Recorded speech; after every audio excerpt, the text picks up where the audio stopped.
cada 2 españoles practica algún tipo de deporte, profesional, aficionado o solo de forma esporádica. Así que cabe pensar que al menos la mitad de los madrileños estaréis interesados en el programa de hoy, Ciencia y Deporte. Y para empezar por el principio y con buen pie, vámonos a entrenar. Conciencia. Hace 10 años Carlos comenzó a ver mal. Una enfermedad degenerativa de la retina provocó que acabara perdiendo casi toda la visión. En lugar de venirse abajo, encontró refugio en el deporte. Era algo que siempre me había gustado en plan aficionado, yo nunca pensaba en competir. Veíamos a Perico Delgado en sus tiempos, pues era como una especie de ídolo, pero yo nunca pensé que acabaría haciendo esto de la manera que lo estoy haciendo.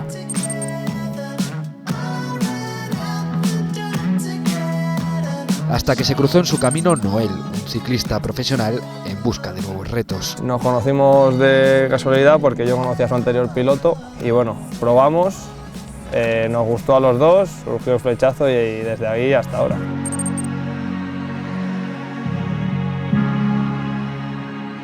Realmente somos de familias distintas, pero la bici nos ha hermanado. Como yo digo, llevamos la sangre del ciclismo en las mismas venas. Una sociedad de 2 años que enseguida dio sus frutos.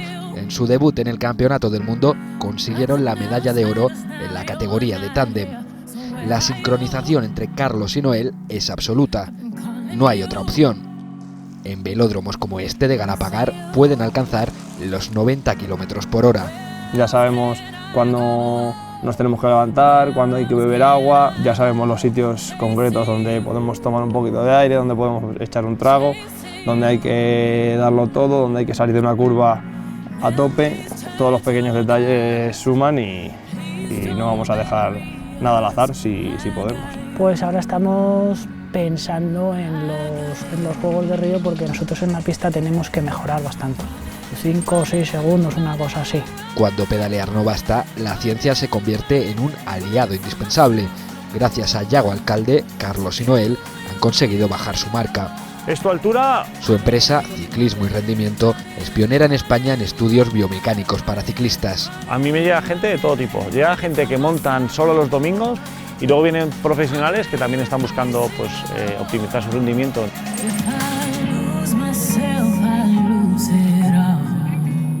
Aplicar los conocimientos científicos y los avances tecnológicos que hay al mundo de la bicicleta, a no ser que lo haga muy mal, supone siempre una mejora, aunque sea pequeña, y al final en el deporte de alto rendimiento cualquier pequeño detalle suma.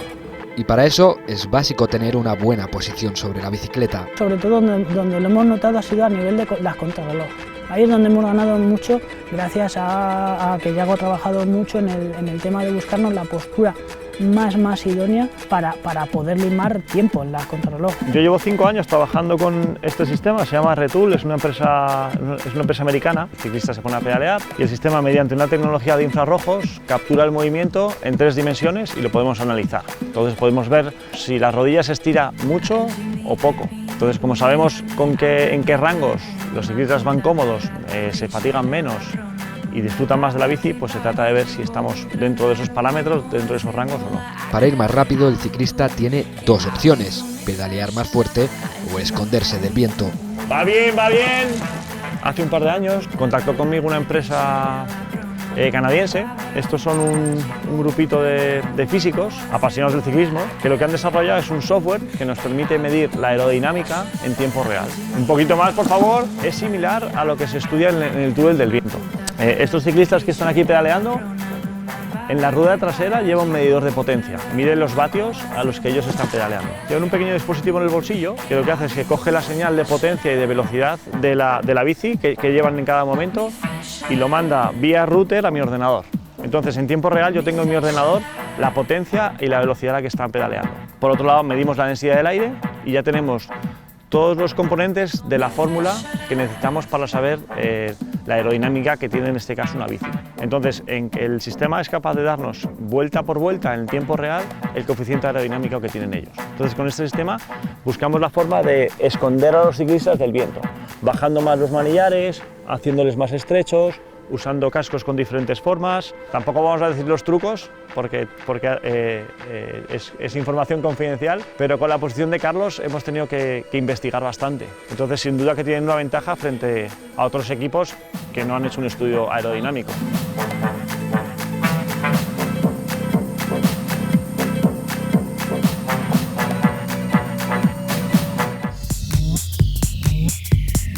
Conciencia. No hay un solo deporte que se practique sin un objeto o una equipación concretos, y ahí la ciencia tiene cada vez más cosas que decir. Zapatillas, bicicletas, palos de golf, raquetas. Material deportivo que acusa y de qué forma los avances tecnológicos en diseño, ligereza y ergonomía. Las últimas evoluciones es la fusión de materiales naturales, la lana, pues es la pluma, por ejemplo, el algodón, con diferentes tratamientos. A nivel tecnológico, pues el carbono, el titanio, ahora el grafeno.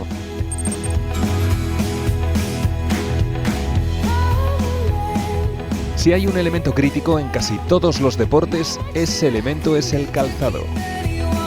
Se busca la ligereza y la amortiguación. Los plásticos, sobre todo por las suelas, han tenido una gran evolución donde cada vez buscamos que sean más ligeros y que se deformen menos.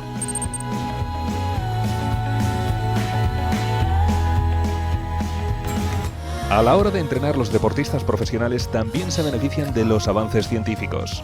Ya no hablamos de pulsaciones y empezamos a hablar de vatios de potencia que somos capaces de mantener. Una cinta de correr es igual, en los años 60, los 70, los 80 o ahora, pero ¿dónde ha variado? Han mejorado los materiales, se les ha incorporado pantallas LED. Una bicicleta de 2016 no tiene nada que ver con una bici de competición de los 60. Se busca la ligereza, la suavidad a los cambios, que sea lo menos pesado posible. Si le quitas a ese ciclista 6 kilos de la bicicleta con un sillín ergonómico, si tú se lo das, por ejemplo, a un ciclista, los números hubieran crecido. Hablemos de pelotas. De pelotas de golf, por ejemplo, ¿ha habido muchos cambios? Las primeras bolas de golf venían con los alvéolos hacia afuera. Ahora se ve que los alvéolos están hacia adentro. Se consiguió un mayor vuelo de bola. ¿Con eso qué conseguimos? Que los campos se tuvieron que alargar. El coeficiente de restitución de los drive han tenido que ser limitada porque si no ya la bola se salía del campo. Y de la trayectoria de los balones, ¿qué sabemos de ella? Cogemos un balón del primer mundial, estaba cosido con una cremallera.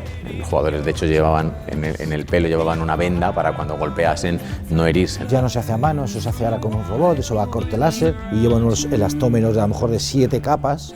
¿Los trajes de competición de verdad son tan importantes? Hay marcas que te hacen ganar décimas de segundo. El deslizamiento del nadador en el agua es brutal. Hablamos de precio mejor de 400 € un bañador. Si el tejido de un simple bañador es crucial, ¿cómo de importante será el tejido en los deportes de montaña? La gran revolución fue el Gore-Tex, que era una membrana que realmente era impermeable, que sellaba las costuras. A nivel de seguridad, las cuerdas de cáñamo que se utilizaban antes no tienen nada que ver con una cuerda que se utiliza ahora. El arnés, mosquetones de seguridad, grigris. Ahora mismo al Everest suben 1.600 personas al año y el equipo ahora es muchísimo más accesible. Los aparatos de detección de víctimas. Antiguamente una avalancha podía rescatar a una persona. Ahora, por ejemplo, puedes buscar a 5 o 6 en el mismo momento y marcar dónde está cada uno para poder salvar. Hay una avalancha, tiras y se infla una babaj y te puedes subir hasta un coche. El tenis de antaño y el tenis de ahora tampoco tienen ni punto de comparación. Lo que es el material, lo de la propia raqueta ha evolucionado mucho. El cordaje también ha sufrido evolución. Se sigue trabajando cordaje natural y cordaje sintético. Se consigue mayores presiones, mejores golpeos. ¿Y los deportistas no profesionales? ¿Cuánto están dispuestos a invertir en tecnología? Hay gente que a lo mejor tiene una bicicleta, por poner un ejemplo, de 12.000 € y sale un día a la semana. Un corredor que sale a correr 2 días a la semana, 20 minutos, y a lo mejor lleva una zapatilla de 260 €. Pero sí que es cierto que hay otras personas que hacen deporte y que han visto que a nivel de evitar lesiones, y ahí por ejemplo sí que se ha visto cómo la gente se da cuenta de qué es lo que es bueno y lo que es malo y apuestan por comprar buena calidad en los productos. La evolución del material deportivo ha mejorado espectacularmente los rendimientos, las marcas y los límites del cuerpo humano. Pero ¿hasta dónde dará de sí? No soy científico o un fisiólogo para decirte dónde podemos llegar, dónde está nuestro límite, pero sí que es cierto que el material te va a dar una ayuda. El I+D del deporte lo han hecho las grandes marcas, que son las que tienen los presupuestos para invertir en I+D y en investigación. Lo que pasa es que lo hacen a petición de los grandes deportistas. una motocicleta en un circuito siendo el mismo circuito. Si la normativa no limitan una velocidad, las motos pueden alcanzar 400, 500 km por hora, pues posiblemente podrían llegar. El material siempre te va a dar una ayuda mayor.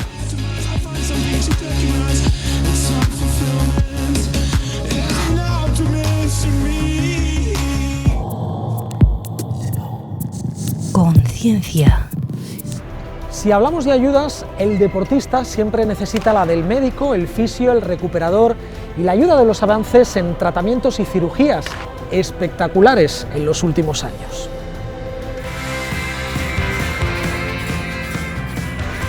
Jan Farrell practica esquí de velocidad. Descender a más de 200 km por hora es lo más normal en su caso y mantener estable el punto de gravedad no es una opción para él, es una necesidad.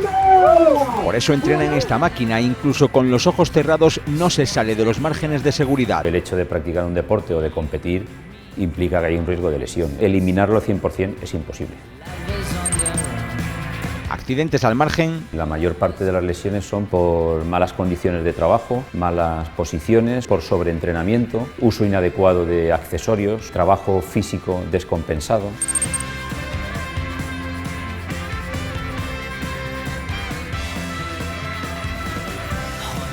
Lo primero es llegar a un diagnóstico fino de cuál es la lesión. Una vez detectado la lesión, es importante plantear un tratamiento adecuado. El objetivo es devolver al paciente a la condición anterior a la lesión. La tendencia natural del organismo es a cicatrizar, pero no hay repuestos. Todo lo que hace la medicina, o casi todo, es ir poniendo parches. Mediante cirugía, por ejemplo. Hay que ver bien, valorar los riesgos quirúrgicos y siempre esto es una balanza entre lo que tú haces y lo que la naturaleza haría por sí sola. Y nosotros debemos actuar cuando lo que nosotros hagamos genera un beneficio. Las cirugías mínimamente invasivas lo que pretenden es reducir la agresión a los tejidos, permiten llegar a sitios que antes no se llegaban o llegar a sitios por entradas muy pequeñas. Todo es tocar lo justo y respetar las cosas que no están implicadas directamente en la lesión. La recuperación es mejor y más rápida porque hay menos cosas que recuperar. Las cirugías antes llevaban un reposo hospitalario relativamente largo y hoy en día lo que se promueve es la movilización precoz. Primer paso para combatir el miedo de los deportistas. El deportista de alto nivel vive con miedo las lesiones. Lo primero que piensas es, me va a tocar retirarme, no voy a poder seguir compitiendo, no voy a poder seguir haciendo lo mismo. Y el proceso de recuperación se convierte en una montaña rusa. Todo el mundo tiene picos, tiene días mejores, días peores, ahí es donde nuestro trabajo, además de ser físico, es anímico, es pues intentar ayudarles.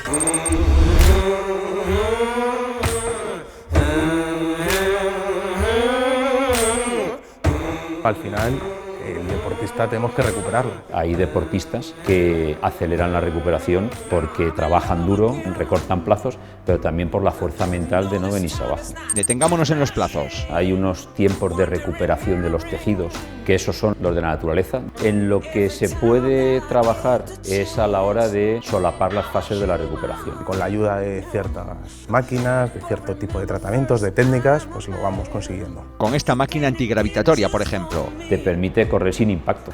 No te duele, pero mueve las articulaciones, el tono muscular no lo pierdes, te permite respetar la articulación, no parar en seco todo el cuerpo.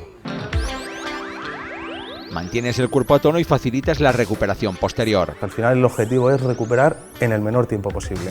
Sin comprometer la recuperación y evitando las recaídas. Puede ser por haber forzado más de la cuenta. El cuerpo tiene que trabajar armónico, en conjunto. El dolor es el chivato que nos dice que algo está funcionando mal.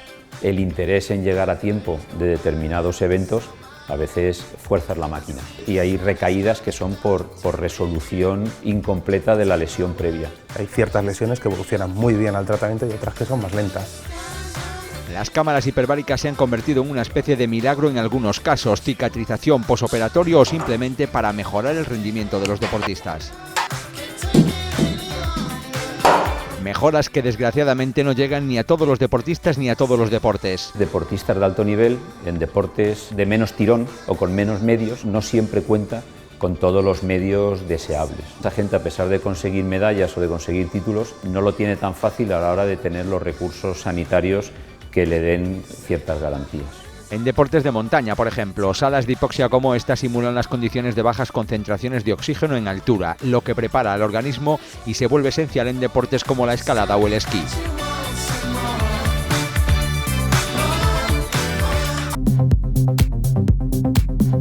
Conciencia.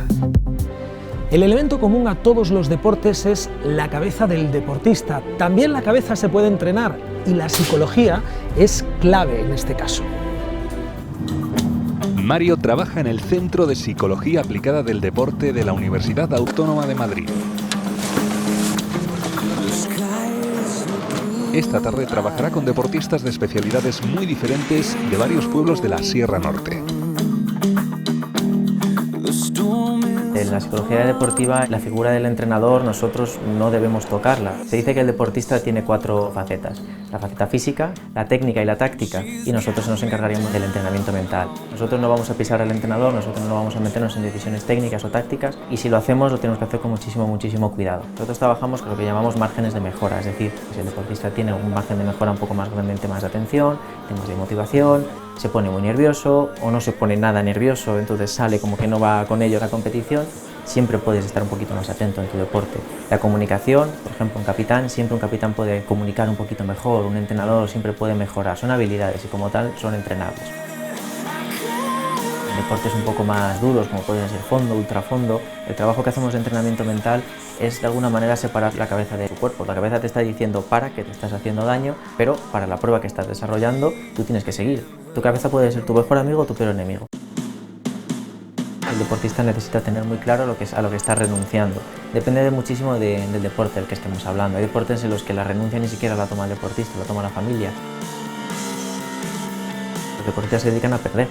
Muy pocas veces ganan en alguna competición un deportista. ¿Cuántos oros olímpicos hay que tiene un deportista en su vida deportiva? 1, 2, 3 y probablemente no lo vaya a conseguir. Entonces eso es muy importante trabajarlo con el deportista y eso sobre todo se trabaja con el tema del establecimiento de objetivos. No es tan importante el tema del resultado en sí mismo que vayas a conseguir, sino el camino, los pasitos previos que vayas teniendo a lo largo de la preparación que esté teniendo tu deporte para poder conseguir, si es que lo llegas a conseguir, la meta de conseguir una medalla, conseguir una clasificación. El tema de la retirada deportiva en la psicología del deporte es muy importante. El deportista hace falta que tenga un plan B, que tenga unos estudios, que tenga una formación, que haya conseguido al menos un montón de contactos o que tenga una profesión. Y nosotros como psicólogos deportivos también tenemos esa responsabilidad. Si nosotros tenemos un deportista, por muy de élite que sea, por muchas medallas que vaya a conseguir, y vemos que si se rompe, si tiene una lesión, se va a quedar en la calle y no va a tener ningún modo de vida para poder ganarse la vida, nosotros necesitamos en el mismo momento proponérselo. Si estás en un equipo necesitas trabajar quizá por posiciones, que los bases del equipo, estamos hablando de baloncesto, colaboren y se lleven bien para desarrollar su deporte bien. Si hay piques entre ellos, si hay luchas de egos, si hace falta una cooperación, el trabajo de roles es muy importante. En el baloncesto, con 24 segundos te quitan el balón. Entonces hay que trabajar con esa premisa encima de la mesa, el trabajo tiene que estar adaptado de esa manera.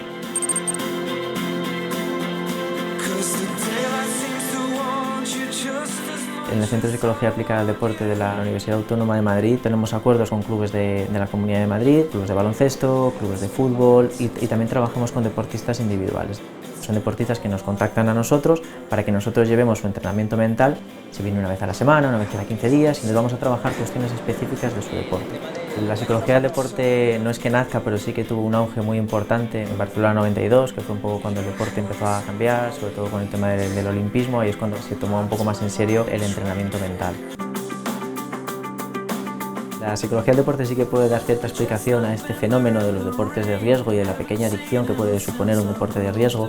La búsqueda de ese tipo de sensaciones es un rasgo de la personalidad, es decir, todos tenemos un cachito de ese rasgo de personalidad. De 0 a 10 hay gente que odia ese tipo de sensaciones y las evita a toda costa y gente que sí que nos gusta muchísimo la sensación de he ido a montar en moto un circuito y casi me caigo. Hay deportes que te lo dejan en bandeja, va de eso, va de que a ver cuánto de peligroso me lo voy a poner hoy para buscar esas sensaciones. Gente que quizá dentro de sus hábitos el deporte no ha sido nunca una prioridad, sale a correr y se da cuenta de que el primer día hace 5 kilómetros y el segundo día hace 7, voy a apuntar a una carrera popular, además se hace algún amigo. El tema del refuerzo social es muy importante en este caso. El deporte parece que da energía, no te la quita. Llegas a casa después de hacer deporte y estás casi como con más fuerza y sobre todo si haces deporte a la primera hora de la mañana, el día lo vas a afrontar muchísimo mejor. El deporte te da un montón de hábitos saludables, como puede ser la nutrición, como puede ser la higiene, como puede ser, aparte del aspecto físico, aumenta la autoestima, te das cuenta de que vas mejorando. Eso quizá la gente que no tiene una carrera profesional o que por lo que sea no se ha desarrollado en otros aspectos, el deporte sí que te lo puede dar. Y encima del mate sea algo útil para vosotros en la competición. Un mate te puede destrozar o te puede servir un montón, ¿no? Conciencia. El deporte es competición, también con quienes nos han precedido en el tiempo. Las marcas, los récords, son indisolubles del deporte y tienen casi tanta importancia como los títulos. Conciencia.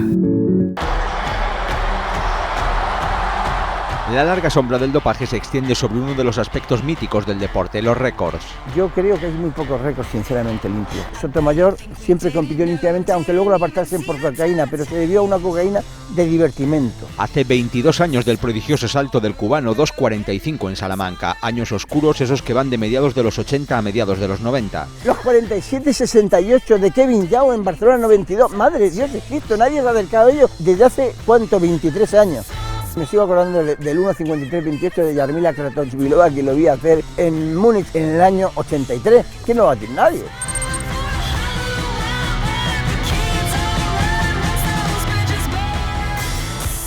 Me acordaré siempre de los 47.60 que hizo Marita Koch, miserable, embustera y tramposa, en Canberra. Aún estamos en una época en que veremos algunos grandes récords. ¿En base a qué? Sabemos que hay límites. Nadie se imagina que podamos correr un 100 metros en un segundo. Pero cuando nos vamos ya al 9, ahí lo hacemos todo por probabilidades. Cuando Usain Bolt hace un nuevo récord, los límites se reescriben. ¿Y cuánto tiempo podemos estar reescribiendo esos límites? Hacia los años 60 de este siglo, probablemente no queden marcas, récords por batir. Por encima de todo esto está la capacidad del ser humano de creerse que es capaz de todo, de romper límites. Yo creo que el futuro del deporte en general está en el coco, no está en el físico. Ya no se trata de entrenar más, sino de ser capaz de sufrir más. ¿Cómo se llega a un récord? Una cabeza muy bien amoldada, un cuerpo muy bien dotado y unos músculos maravillosamente entrenados. Y luego las condiciones climatológicas. Cuanta más gente practica deporte, tantas más posibilidades hay de que surjan buenas marcas.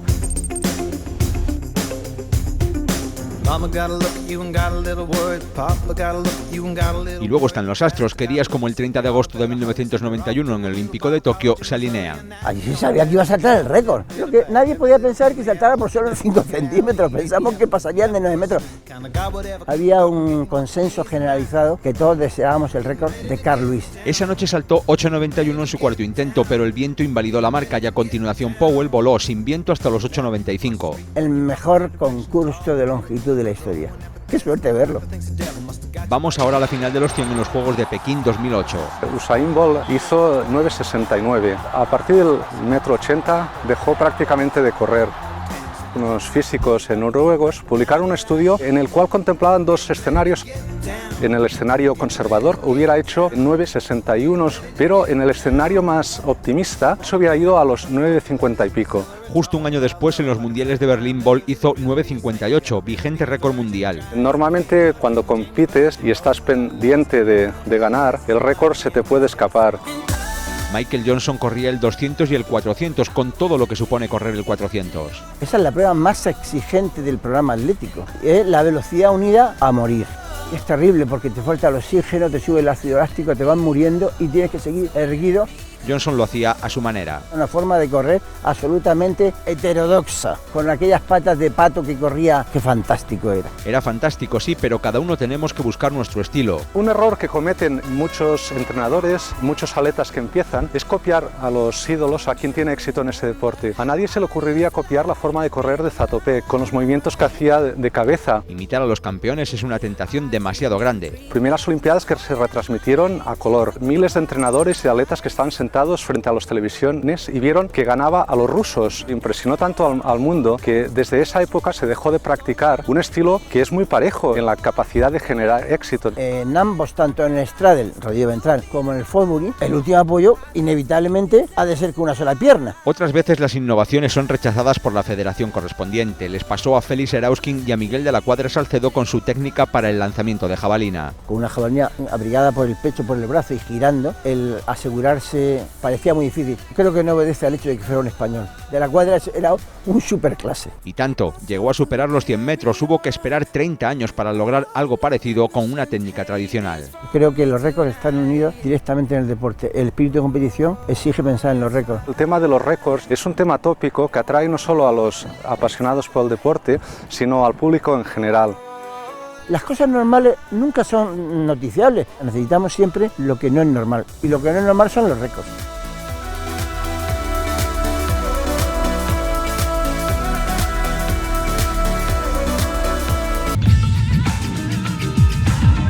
Conciencia. Oponente, entrenamiento, desgaste, derrota, victoria son elementos comunes a todos los deportes competitivos y también del ajedrez, considerado también un deporte y no solo de la mente. Vamos a hablaros ahora del único deporte que además de deporte es arte y ciencia, el ajedrez. Pero ¿por qué es un deporte el ajedrez?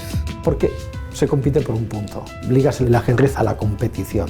Hay campeonatos individuales y campeonatos por equipos. Hay medallas para el primero, medallas para el segundo. Tiene una estructura deportiva.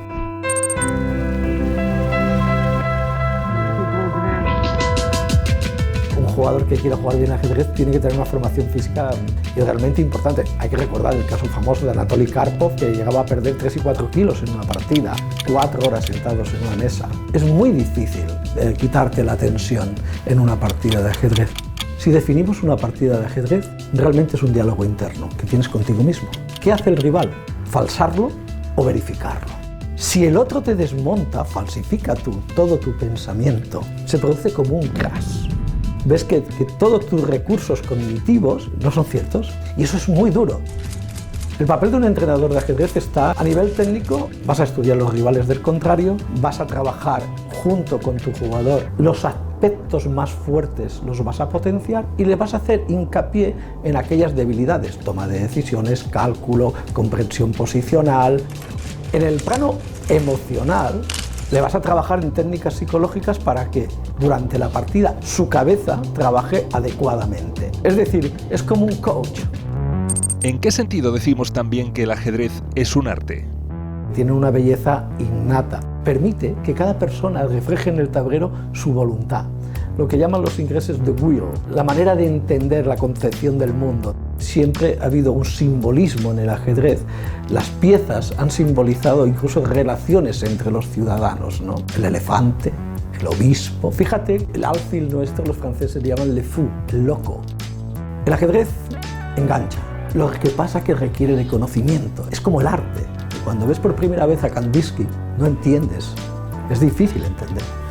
Cuando entiendes la belleza de la geometría, cuando entiendes la belleza de la matemática, entonces te emocionas. ¿Y por qué algunos consideran el ajedrez una ciencia en sí mismo? El ajedrez es el juego de los juegos y donde se ha ido trabajando toda una serie de metodología basada, como en la ciencia misma, en causa-error. Y hoy día tenemos un corpus que muchas ciencias le gustaría tener. Hoy que tenemos máquinas, ordenadores, que son capaces de hacer análisis profundísimos, no han llegado todavía a determinar qué pasa en una partida de ajedrez. Tenemos el famoso caso de Albert Einstein, ¿no? Que era íntimo amigo de Manuel Lasker, el campeón del mundo, ¿no? Y que en las conversaciones que tenía con Lasker le decía: ¿cómo es posible que yo no sea capaz de entender esto? Nos encontramos en el Colegio Credo San Diego El Escorial. Este centro ha apostado por emplear el ajedrez como una potente herramienta pedagógica. Fomenta muchísimo la creatividad, resolución de problemas, el nivel de empatía con su rival, tienen que ponerse en el lado de su adversario. En fin, son muchas cosas que aprenden para ellos, para el deporte y luego lo pueden trasladar a su vida cotidiana.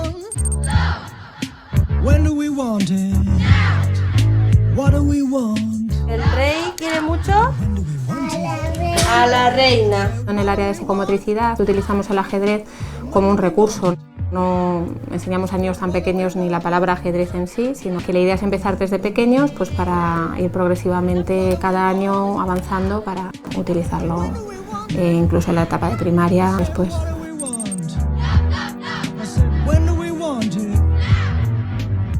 Desde la Federación Española hoy día es nuestra piedra cardinal. Nuestro objetivo claro es el ajedrez como herramienta de socialización y empatía, porque sabemos que si el ajedrez tiene algo que es maravilloso, es que te tienes que poner en la cabeza del otro. Hoy día, además, con las nuevas tecnologías, vemos chicos jovencísimos con 13, 14 años que ya obtienen el título de gran maestro, algo que era prácticamente impensable hace unos años. Son los hijos de la informática. El ajedrez, yo os lo digo siempre, es alguien que te coge la mano cuando eres pequeño y te va llevando por un camino y ya no te deja hasta que te vas.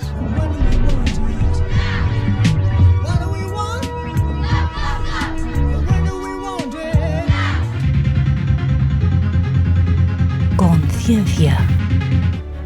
Un deportista toma al menos dos decisiones claves en su vida. La primera es practicar un deporte, normalmente por gusto. La segunda, a qué dedica el resto de su vida, puede ser mucho más problemática. En estos momentos son los más envidiados, todos querrían estar en su lugar, pero ninguno pensamos ni en lo que hay antes ni en lo que viene después. Vargas tiene la metáfora de la tenia, el bicho que te devora por dentro. La devoción de escritor hace que vivas solo para la literatura, y yo creo que al deportista le pasa igual. Te ves obligado a constantemente mejorar, llegar a la perfección, al 10. La sociedad del deportista lo que quiere es la cara de la medalla, lo que quiere es la cara que hay detrás, que es la cara de cuando uno va perdiendo. Y es que realmente te conviertes en un esclavo, y cuando te quieres dar cuenta en muchos casos es ya tarde. El deporte tiene una cosa muy paradójica, que es que estamos siempre con la fantasía de que a lo mejor no existe límite, pero luego la realidad de la vida es que va a existir un día en donde tu carrera deportiva va a terminar, sí que va a existir un límite. Es un proceso complejo que Julio García Mera, campeón del mundo, de Europa y 5 veces de la Liga, explica con claridad. Lo comparo un poco con las películas de Tarzán. Está Boy, el niño, en la etapa de iniciación, que todos hemos sido Boy, nos metemos en unos berenjenales, necesitamos la ayuda de la gente madura dentro del vestuario.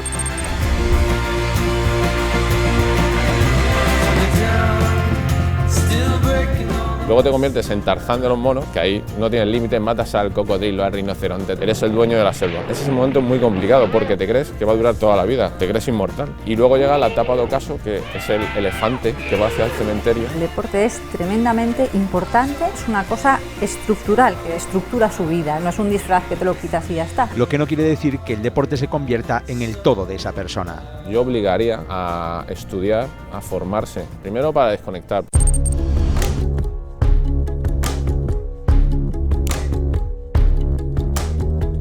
El trabajo y el objetivo del programa de ayuda al deportista es que el deportista que esté en donde sea, esté en un proceso de formación. Estudiar inglés, alemán, si es que te va a valer en el deporte y en la vida. Tiene mucho que ver con la determinación y la mirada de las familias, con que te perdonen el estudio porque vas a ser deportista, que es un error. Hay muchos tiempos muertos. Cuando viajas, las estancias en los hoteles, que se hacen eternas, y que vas a estar solo jugando a las maquinitas, si es que tienen muchos tiempos. Tienes o deberías tener la necesidad de pensar en el día después de la retirada, una segunda decisión. El deporte exige 2 elecciones, porque la primera termina con 25 o 30 años. Con una dificultad añadida que Julio explica con otra metáfora. De viejo a bebé o de bicicleta a triciclo, que definía muy bien cómo ese paso de repente, ¡pum!, pasas de ser el viejo sabio a ser un bebé en pañales que no sabes desenvolverte. Viene muy bien antes de tomar la decisión hablar de todas estas cosas, saber cómo se sienten los demás, saber que las figuras anteriores, mis ídolos, se han sentido de la misma manera. Porque lo que ha sido tu mundo hasta ese momento se rompe en 1000 pedazos. Yo dentro de la pista sabía manejarme, ahora fuera de la pista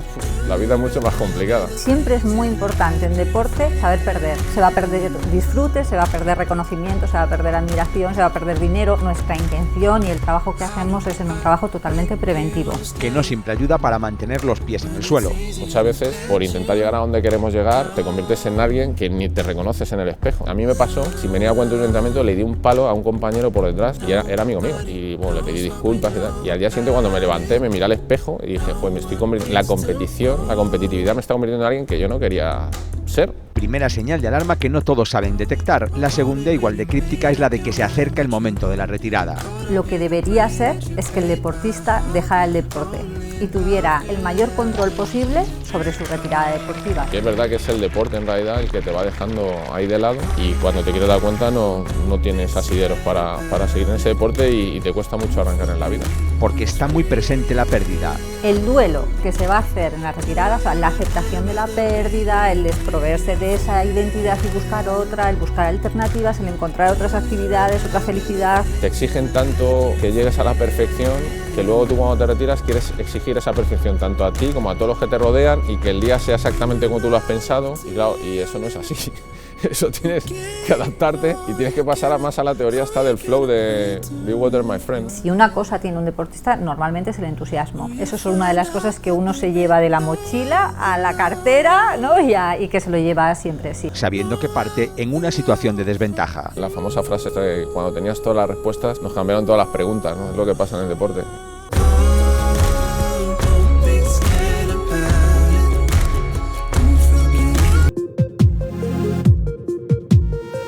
Conciencia. Seguro que después de ver este programa de Conciencia a todos nos han entrado ganas de hacer algo de deporte y desde luego sería muy buena noticia porque además de ser competitivo, el deporte es una puerta abierta a la calidad de vida y eso también es ciencia.